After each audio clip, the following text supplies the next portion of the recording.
Good afternoon, Rotarians. Good afternoon, President. How's everybody today? I feel like getting feedback on this thing. The speakers there. Oh. It's okay. It's okay. It's all right. Yeah, I had to do this, had to ring the bell left-handed, so had a little surgery last week, and I just want to confirm that it was not due overuse of this finger. Thank you to Tim Lilwitz and Fred Locke for serving as greeters today, and also Tim, where you at? Thank you for filling in for me last week. I heard you did a great job. At 100% approval rating. Did you? And also thanks to all of you. I think we had over 60 people off-site because we couldn't be here last week. That is really impressive. So thanks to everybody that showed up last week and that Tim didn't let me down. Okay, we have Graham Gillette, our vice chair of the program committee and esteemed Rotarian, is going to share the moment of inspiration, the four-way test, the Pledge of Allegiance, the four-way test, and then we'll have an opportunity to greet each other. So, Graham?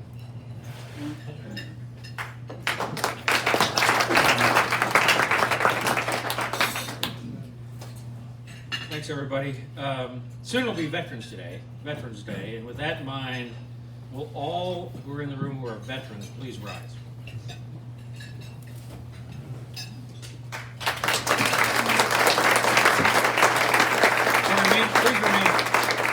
Please remain standing. And will all those who have immediate family members who are veterans or have immediate families who are currently in service please rise?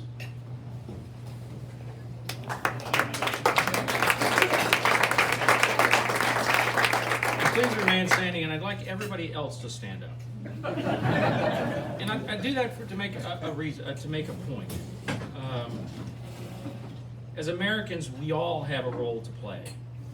We must support our military so they can accomplish their mission, but our mission continues long after our servicemen and women return home. I expect each of us to define courage slightly differently.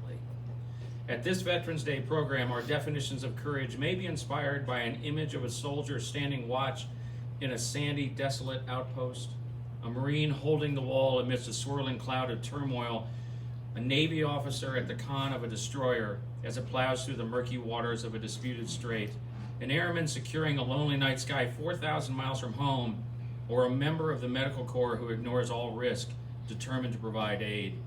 No doubt courage is inbuilt in each and every one who wears the uniform. So let me provide a definition of courage. Courage is the ability to find the strength to do something not for personal gain, but for the enduring benefit of another. Courage is the ability to defy our human frailty, to do what is right, even when the odds appear stacked against us. Courage is accepting the responsibility to meet our mission, to care for our veterans, even though the cost may be high. If you feel lost today, or in the days, months, and years ahead, when the skies seem dark, gaze upward and strain your eyes toward the stars. Cultivate the embers of courage glowing within you.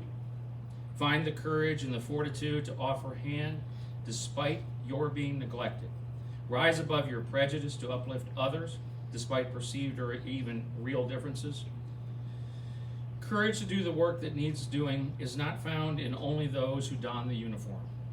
Do not shrink from the mission. Our veterans, neighbors, our country, and the world need your courage today more than ever. With that, do the Pledge of Allegiance. Pledge allegiance to the flag of the United States of America and to the republic for which it stands, one nation, under God, indivisible, with liberty and justice for all. Let's do the rotary four-way test, which I think is important today. Is it fair to all concerned? Will it build goodwill and better friendships? Will it be beneficial to all concerned? Thank you. Take a minute to greet each other.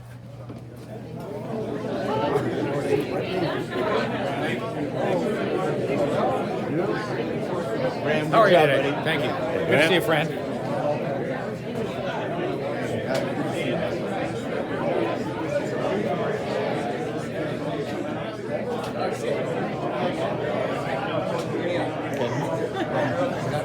everybody.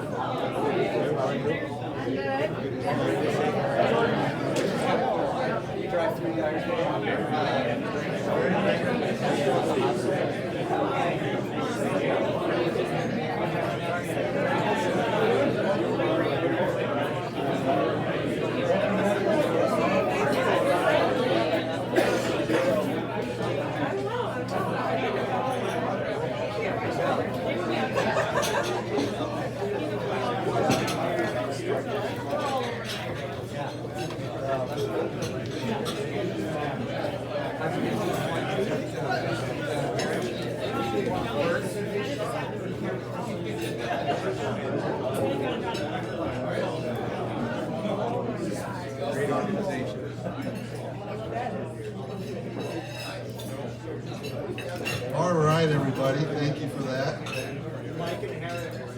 We have several guests here today.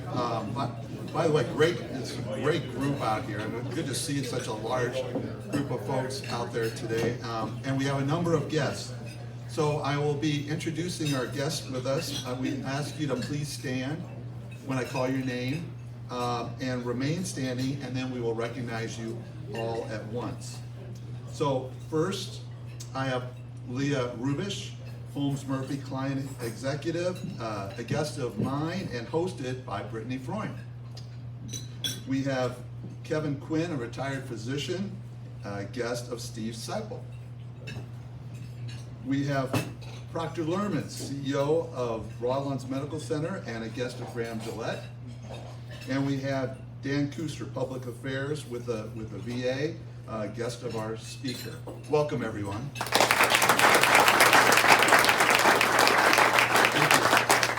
Thank you for coming.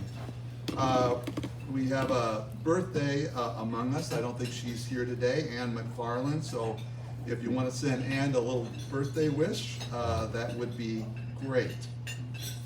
Next, we have Where in the World is Club 27. For our guests, we are the 27th club of Rotaries around the world of over 35,000, number 27.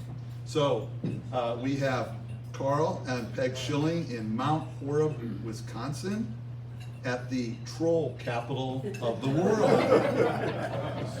So that's a great picture. They were up there for their granddaughter's confirmation. And if you're going somewhere fun, you can check out a sign from Kitty and share with us the neat spot that you're at. Now I'd like to invite our Community Service Chair, Rich Leopold, to the podium. Very long on the applause, my goodness. You get a little bit of a joke for nature related. It's hunting season. I was out in the parking lot. There's a bunch of guys in camouflage, so I walked right into them just to build their confidence. Now I'll get the applause, maybe. So yes, after this meeting at 1 o'clock, we're going to be having our Community Service Committee. Everybody's welcome. Some of you are on my list. We've been doing some great things. So we had the coat drive. We ended up with 272 coats that this group sponsored. So yay! We did the Fairway, getting the meals, a gift certificate so that families in need could get meals. We raised well over $5,000 for that, for that many families that are going to be. We've got some exciting stuff coming up. So we're going to be doing that food truck that we've given the grant to. I can't remember the name of that right now. Attain, yes, Attain. Thank you, Kitty. That we're going to be volunteering for. We've got a blood drive coming up.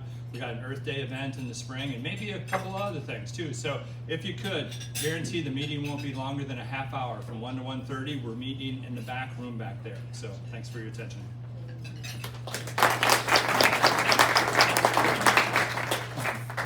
Thank you, Rich. And now for our segment, Did You Know? And since we have the medical community here today, I tried to come up with something related to that. So this is a segment for our guests where you leave here with my promise that you're going to be a bit smarter, and we'll try and have a little fun with it at the same time. So the first question is, What is your largest organ in your body? Skin. Okay, that was easy. And this is a bonus related question. How many weeks does it take for your skin to, this is kind of gross, but how often does it take for your skin to regenerate? 2 weeks. 4 weeks. Okay, next one. I practiced this. What is sphenopalatine ganglioneuralgia? And the medical professionals in the room can share it if they know it. Really? Bad breath. Brain freeze. Yeah, Doug, can you do the That's appropriate. Rotarians on the floor laughing?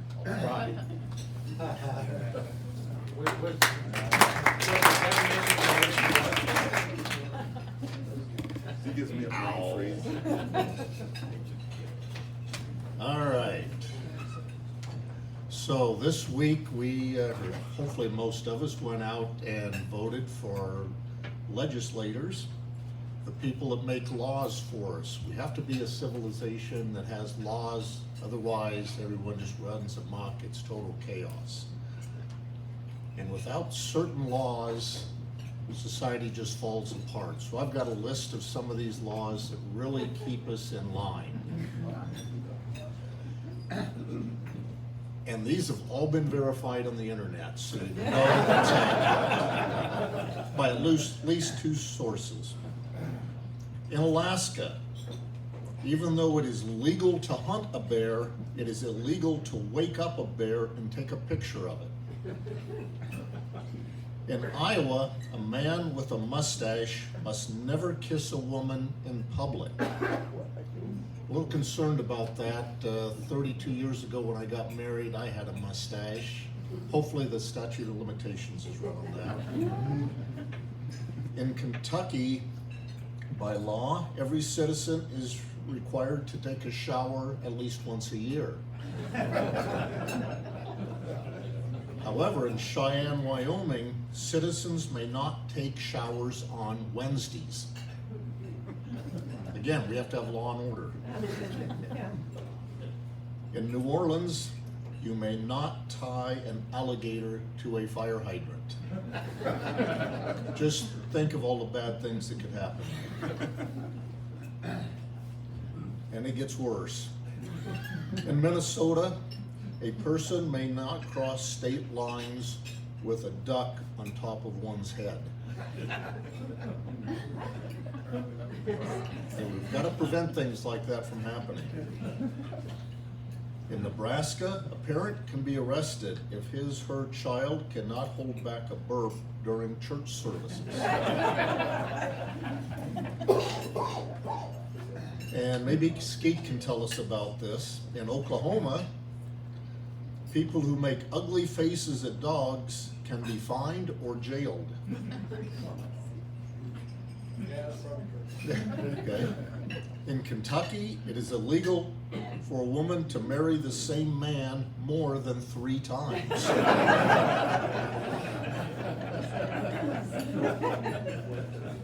Is Harvey Freeze here? Oh, there he is. There's a reason Harvey does not have his business in Washington, D.C. And because in D.C., the U.S. government says it is a crime to give false weather reports.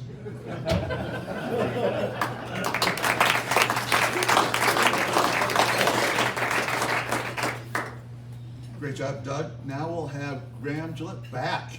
He's really hitting the ball out of the park today to introduce our program.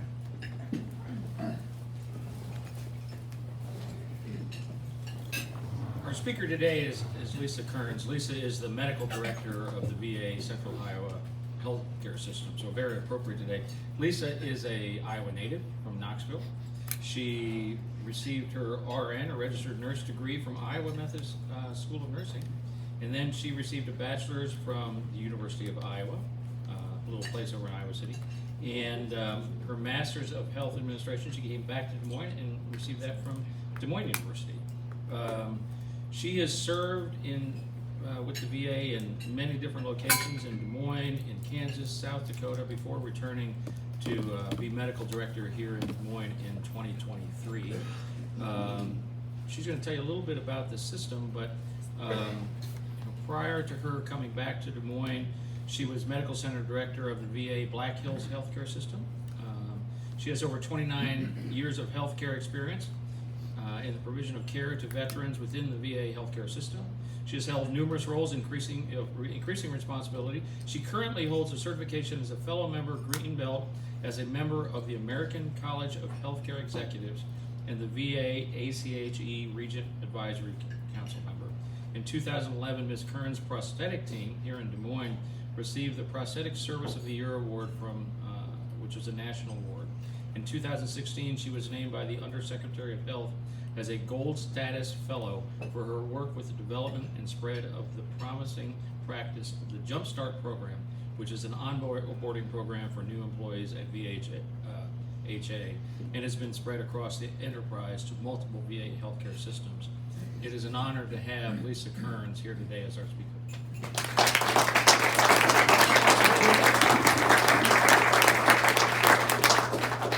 Thank you. And I want to thank the Rotary Club for inviting me as a guest speaker here today. It's just a big honor. And just to clarify, I am on I've spent over 30 years now with the VA. So just had my 30th anniversary in July. So pretty proud of that accomplishment.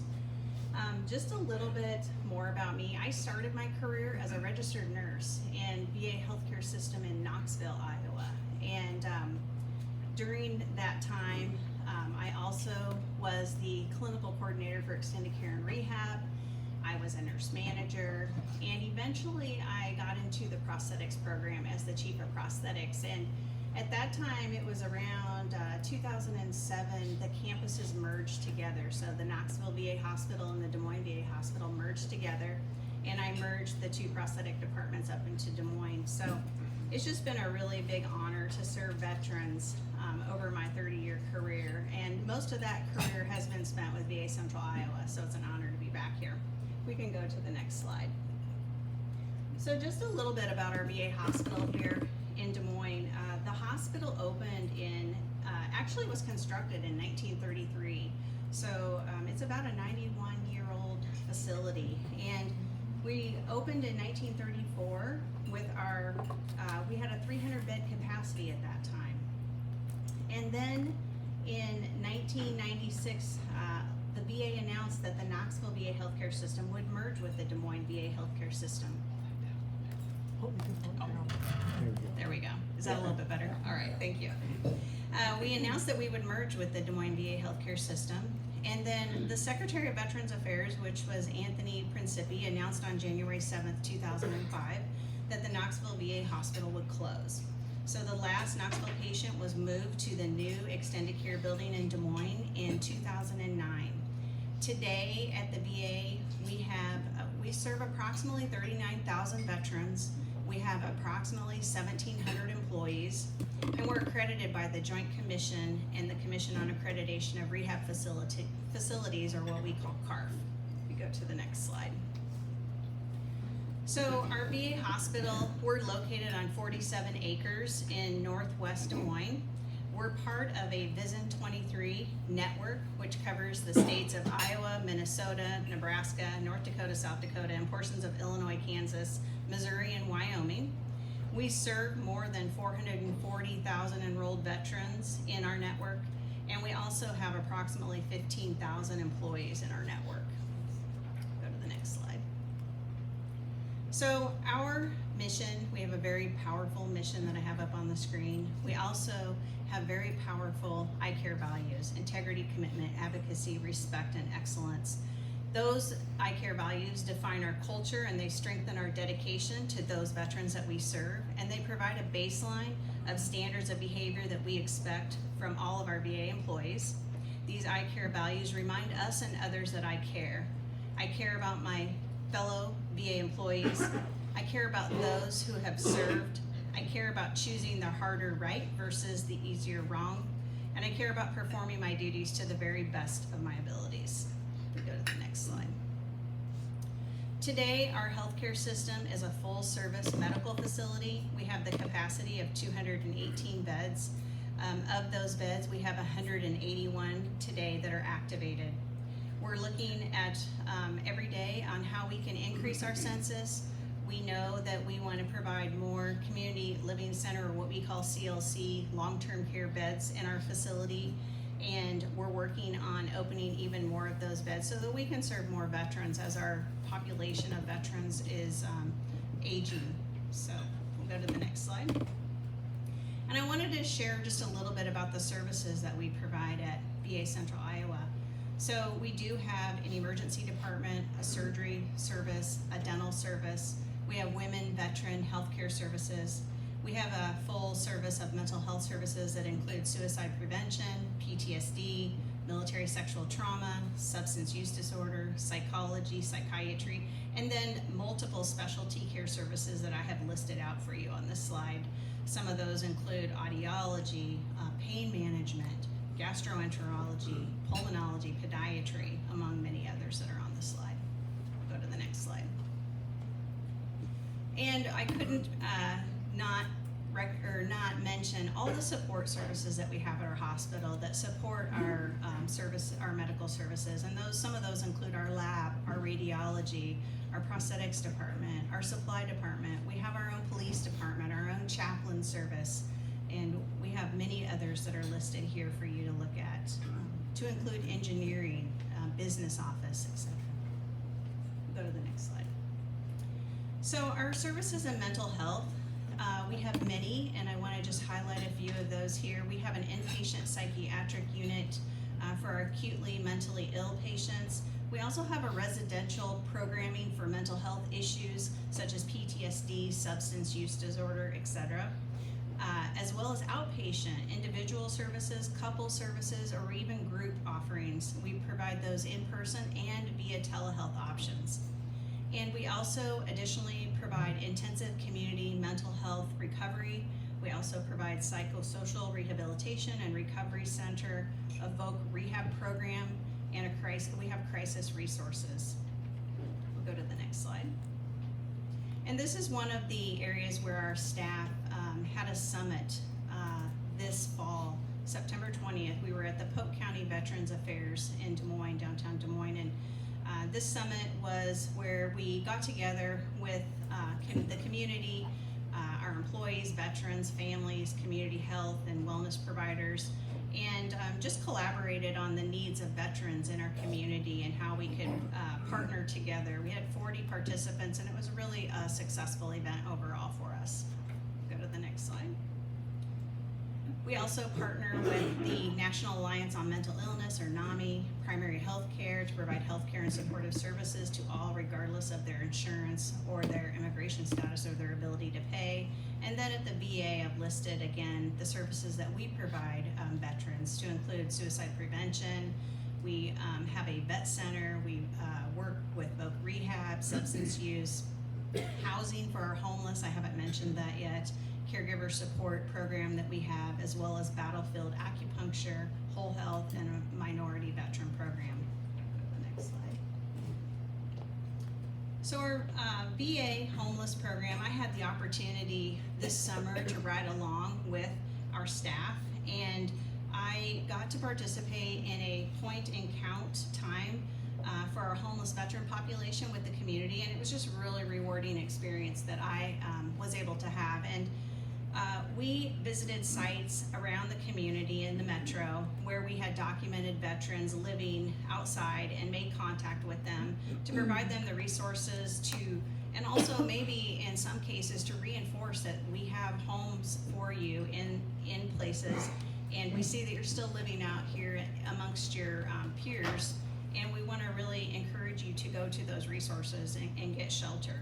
So our coordinator shared with me that sometimes the homeless veteran population and the homeless community in general, they develop a camaraderie amongst themselves, and the community, they support each other in the homeless community out where they're unsheltered. And once you place them in a home or have a shelter for them, sometimes they don't see their peers out in the homeless community, so they feel that draw back into homelessness because they want to be amongst that support system that they have developed out in unsheltered. So we really try to check on our veterans, making sure that we reinforce that we have services for them, that we have homes for them, and get them back in sheltered areas if they're living out unsheltered. And just on this slide, we have a couple of goals that we were able to surpass each year for the last couple of years. And in 2024, we had a goal to work or to shelter 132 veterans, and we were able to make contact with 167 veterans this year to provide shelter and resources to. We'll go to the next slide. So our outreach in the form of community partners and connection and education opportunities and general awareness offerings, as well as coordinating services needed by our veterans in the community. This includes our veteran suicide prevention program, and we really try to get out into the community and partner with other community resources so that we can locate our veterans who are in need of some medical interventions, because we're really working hard on preventing suicide amongst our veteran population. Starting January 17th, 2023, veterans in acute suicidal crisis can go to a VA or a community health care facility to receive free emergency health care, including ambulance transportations, costs that are free, and they're eligible for an inpatient or a crisis residential care for up to 30 days and outpatient care for up to 90 days, including social work. So we're really working hard to get that message out into our veteran population and into the communities so that veterans know that we want to see them, we want them to get care wherever they're at no cost. The Veterans Compact Act also expands the VA's ability to furnish and pay for treatment of eligible veterans in a suicidal crisis. That means that VA will provide, pay for, and reimburse emergent suicide care for eligible veterans. We also expand emergent suicide care to all eligible individuals regardless of your eligibility for VHA healthcare benefits. So even if you're not eligible for VHA healthcare, we will provide the suicide prevention care for you. We also provide inpatient or crisis residential care for up to 30 days that I mentioned, and outpatient medical and mental health care related to acute suicidal crisis for up to 90 days at no cost. We want to ensure that all eligible individuals are not responsible for their costs associated with emergent suicide care, and that includes emergency transportation or those ambulance rides. Go to the next slide. So this just lists a little bit about our outpatient services. We have 5 community-based outpatient clinics, what we call CBOCs, and you might hear me say CBOCs from now on. Those are located in Mason City, Marshalltown, Fort Dodge, Carroll, Knoxville. And then we have one outpatient primary care clinic, and that is in the South Side Des Moines. It's in the old Toys R Us building. We remodeled it and provide all of our primary care teams provide care to our veterans out in the Southside Clinic as well. Go to the next slide. So we're really proud of this rating. We at the VA Medical Center in Des Moines are one of the highest ranked facilities in the metro. We have a 5-star rating for our acute care services, and we've remained the highest rated hospital in the Des Moines region according to the survey released by Centers for Medicare and Medicaid Services for 2 years in a row now. So we're really proud of that. And our community living center, which is similar to a nursing home that you would see out in the community, was awarded a 5-star rating as well. So we want veterans to know that we provide top-notch care at our VA hospital in Des Moines, and we really want to spread that word that we're a 5-star facility. Go to the next slide. We also take a lot of we put a lot of attention on our trust scores by our veterans. We want to make sure that our veterans trust our care. And we have earned a 91.9% trust rating with the veterans that we serve according to our survey results. And these results are in line with the national VA trust score that shows that veterans trust across the country in VA care is at 91.8%. We also have outpatient trust scores that we keep an eye on. Those are at 93.3% over the last year, and they exceed the benchmark of trust scores for VA hospitals of 92%. So we're pretty happy with that, and we always continue to work on trust with our veterans. So this past March 5th, the VA has made 3 new groups of veterans eligible for VA healthcare years earlier than predicted or called for by the PACT Act. And those 3 groups are veterans who were exposed to toxins or other hazards during military service, veterans who were assigned to certain duty stations in Southeast or Southwest Asia and parts of Africa, and veterans who deployed in support of certain operations after 9/11. This is what this means for veterans. If you served in Vietnam, the Gulf War, Iraq, Afghanistan, you can enroll. If you deployed to any combat zone after 9/11, you can enroll in VA healthcare. If you deployed in support of the global war on terror, you can enroll in VA healthcare. And even if you never deployed, but you were exposed to toxins or hazards while training or serving on active duty here at home or abroad by working with chemicals, pesticides, lead, asbestos, certain paints, nuclear weapons, x-rays, and more, you can enroll too. So the bottom line is this: all veterans exposed to toxins and other hazards at home or abroad are eligible to enroll in VA healthcare. Every toxic exposed veteran, including all veterans who deployed post 9/11 and in the Gulf War, now qualified for VA healthcare. This eligibility is irrespective of whether veterans have conditions related to their service. And with that being said, now veterans can really obtain the healthcare access that they need with us to prevent the incidence of disease, not just treat disease when veterans are already sick. So this is a big law that we want to make sure that we spread the word about the PACT Act. We can go to the next slide. So veterans are screened through the PACT Act every 5 years through a series of questions when they come for their VA healthcare appointments. We also have been out in the community. We put on community events to spread the word and to educate veterans and screen veterans for their eligibility for VA healthcare services. We partner with the VBA and we work with our eligibility staff, and we make sure that we have events out in the community. Most recently, we were out at the Iowa State Fair, and we had our team out there with speaking to veterans and screening veterans.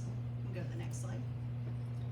So some of the really neat innovations that are happening at the VA healthcare system that I want to share with you today is we deployed this year a virtual mobile clinic. And this goes out to our most rural areas in Iowa that we don't have community-based outpatient clinics or CBOCs nearby. And I've received really positive feedback from this mobile clinic. Veterans that have used it said it was just top-notch professional care. We deploy it in various areas, and it depends really on where we see the need through our consultation from our providers on veteran healthcare needs. So we put out a schedule. A lot of times it's on Facebook. It's usually deployed, or we put out the schedule a month prior. We also speak to veteran service officers in the community to make sure that they know that the virtual or the veteran mobile clinic will be out in their area so they can talk to veterans about it. And we also accept walk-in appointments. So if we have the mobile clinic in your area and you don't have an appointment, we'll accept a walk-in and we will see you as well. And just real quickly, I just want to mention on this this virtual mobile clinic, I guess we can go to the next slide. It shows you a picture of the inside of it. But we staff that with an RN, a driver, and 2 telehealth clinical technicians. And they just do a top-notch job with the veterans that they see in this mobile clinic, and they are just very enthusiastic. They love talking about the mobile clinic and providing care to our veterans. We're also going to expand this mobile clinic to our homeless primary care clinic at the CRRC program, which is located across from Unity Point in downtown Des Moines. And this will be the first place in the nation that's provided primary care services to our veteran homeless population. So a lot of eyes are on this to make sure to see how we are doing this, and hopefully we can expand this to other places beyond the state of Iowa once we get this in place. So we're looking forward to it. But this is a picture you'll see of one of our exam rooms that's in the mobile clinic. There's actually 2 exam rooms in there. We can see about 12 to 15 appointments a day when we have it, and we deploy this 3 to 4 days a week depending on the need. We also have a 750-pound wheelchair lift attached to it, so it doesn't matter if a veteran's in a wheelchair, we're still able to get you in the mobile clinic and see you. And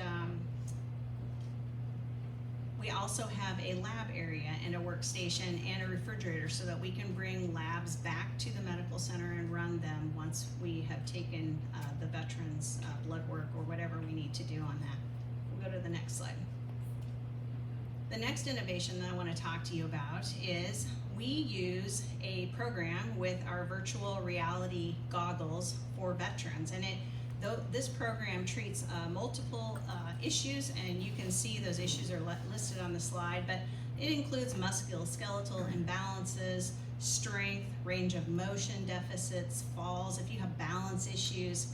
We use this technology to provide a creative way to supplement our treatment of these issues, and it allows veterans the ability to improve their overall health and well-being using virtual activities and experiences in a safe, controlled environment to work on their skills necessary to achieve real-life functional and personal goals. We've had a lot of positive feedback as well on our virtual reality program.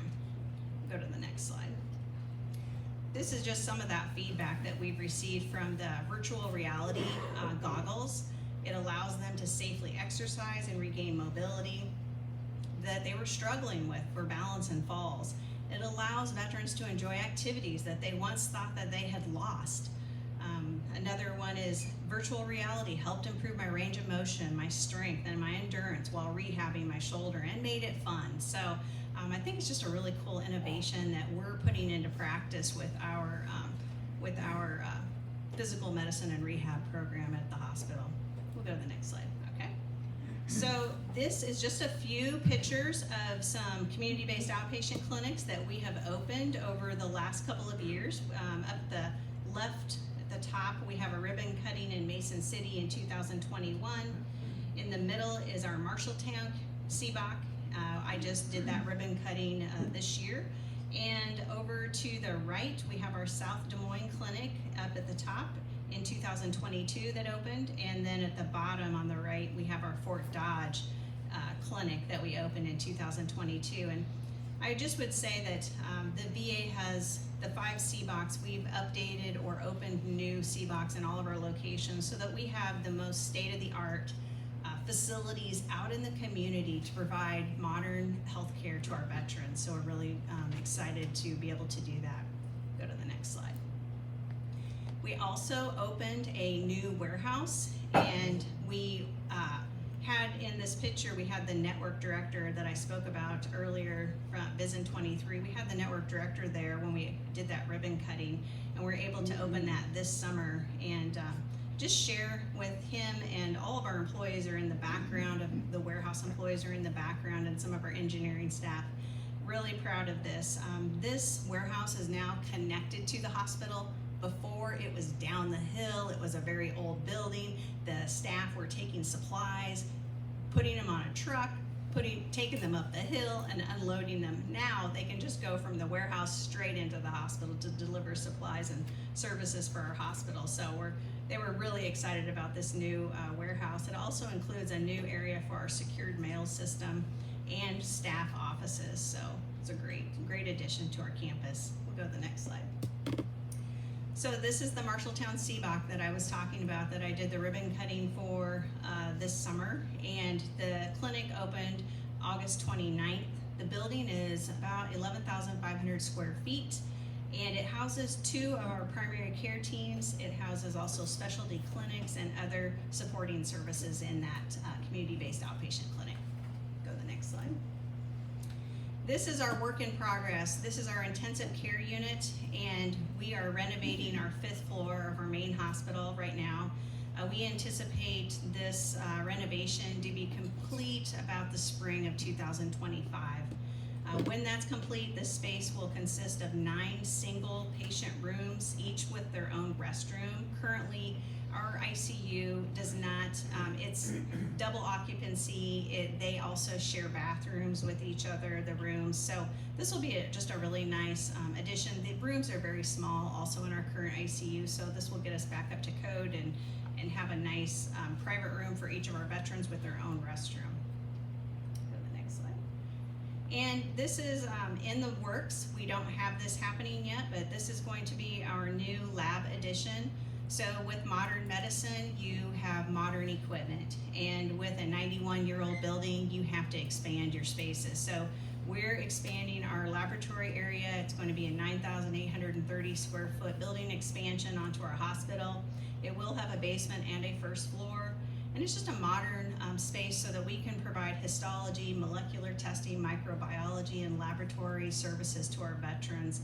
And it will be connected to our main building. That's our main building and our main entrance on the west side of our hospital.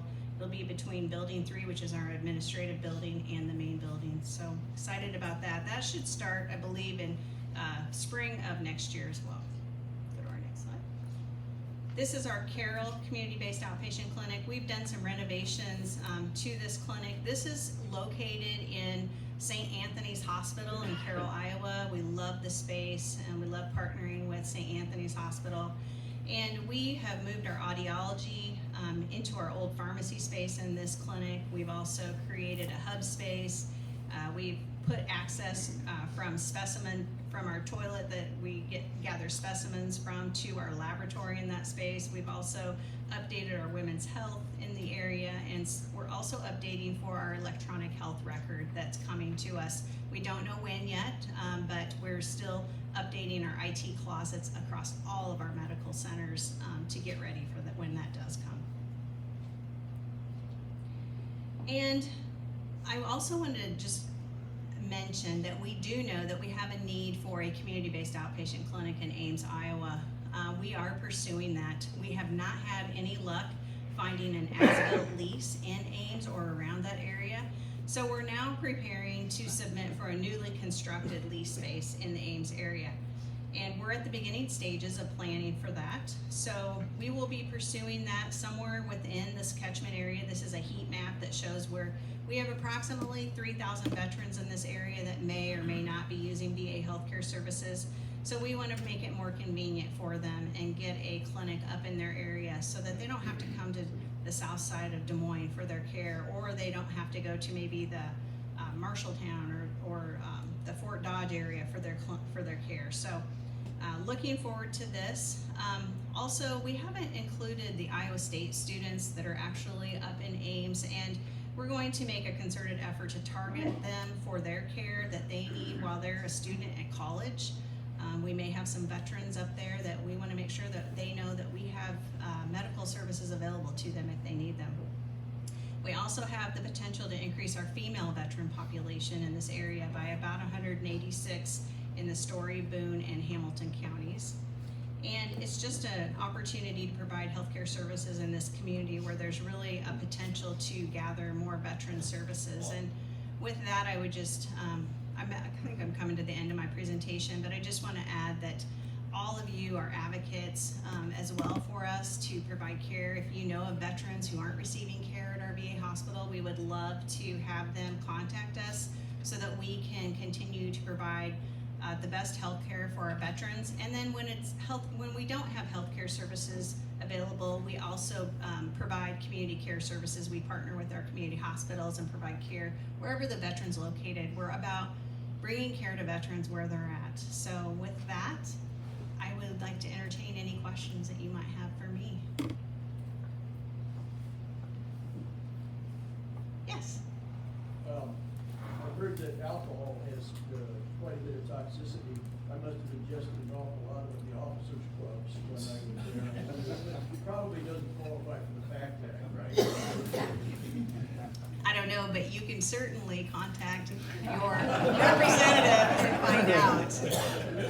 But seriously, with Des Moines University here, do you have programs that work with the university, or do you have residences? Yes. Or rotations that the students can participate in?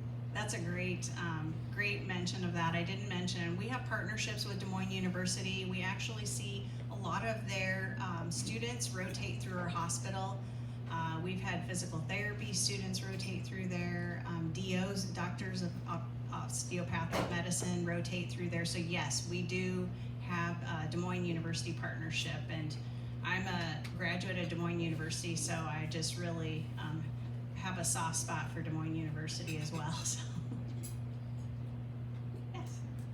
Where do you house the homeless people that you serve? What type of building or facility is used and where? Sure. So we have our social work homeless coordinators that work with the community and provide vouchers so that we can maybe get them into a rental facility, or maybe it is in a community homeless center out in the community, or maybe it's bring them in and get them care through our DOM program. It's our residential rehab treatment facility. I didn't go into a lot of detail about that, but we have 60 beds available on our hospital campus where we bring veterans in that might need a little bit of therapy to maybe they're having substance use issues, maybe they're just need some therapy to get them back on their feet so that they can be back into the community and stay housed. But we work a lot with the community, work a lot with people that have rentals out in the community, work with apartment complexes out in the community that will take our vouchers that we pay for their monthly rent and really work with the landlords to get them back into housing. Is there a waiting list for those services, or are you able to pretty much saturate the market that's interested in having that provided? Right, we're able to, we had a functional zero of homelessness with our veterans. So a lot of times if our veterans are out in the community, it's kind of like what I said, they want to go back because they miss that camaraderie with the homeless community. But we keep an eye on all of our veterans that are out in the community. We have really great homeless coordinators. We have a really great program, a homeless program. And we don't have a waiting list. We're able, if a veteran wants services or we find out that a veteran all of a sudden is homeless, we're making contact with them to try to get them into housing if they want to. So, and even sometimes when they don't, maybe it's not successful for whatever reason and they're back out. We're back out in the community working with them, finding them, looking, in all the spots where we typically have our homeless veterans, and we find them and we're getting them services, getting them information, making appointments with them to meet us, and let's talk about how we can make this successful for you and get you back into a home or back into a shelter. That's a very nice service, and I know they're probably pretty heavily represented in the homeless community, actually. Mm-hmm. One last question. One last question. It's been a few years since I've been there. I think one of the things, just a personal, I did half my training in the Omaha VA. And what is the current estimate of the number of doctors that are in this country that have had some or a lot of their training at the VA? I don't have that statistic off the top of my head, but it's a lot. I think about 80% when I was still had that job thing. 80% of your doctors had been trained, at least paid for at a VA. And so even if you're not a veteran, you all have probably had doctors, and you should also thank the VA for helping. Thank you.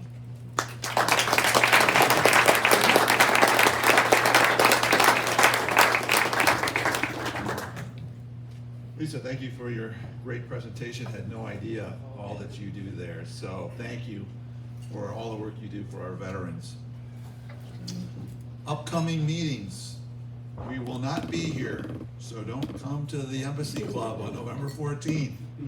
We are having one of our fellowship weeks, which is always great, where we visit one of the places of business of our Rotarians. We've narrowed it down to 3 so we can fill those up. There's still spaces to be had, so please RSVP with Kitty by Monday.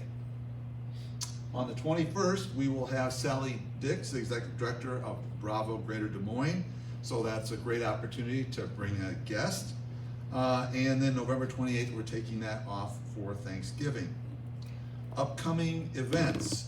So next Tuesday, we will be at Freedom Blend Coffee for our morning fuel with our highlighted Rotarian of Tanya Wenzel. She will tell us about her career and her growth and into a leadership position at EMC Insurance. So be sure to come for that. It's a great opportunity to have coffee with Rotarians, chat a little bit in a casual environment, and learn a lot about another Rotarian. Also, we need that RSVP if you can, so that we can have the right number of chairs in our room. So, bring this to a close. Think about what you can do to support one of our 3 pillars: building relationships in our club, building membership, and making an impact in our community. And Rich gave you an opportunity to participate with his committee today. Lisa, again, thank you. To our guests, thank you very much for joining us. And just to reach out and thank you personally to all the veterans in the room. Have a great Veterans Day on Monday. And thank you to the rest of the club here. I love seeing the room full. You make our Rotary Club awesome. So have a great week.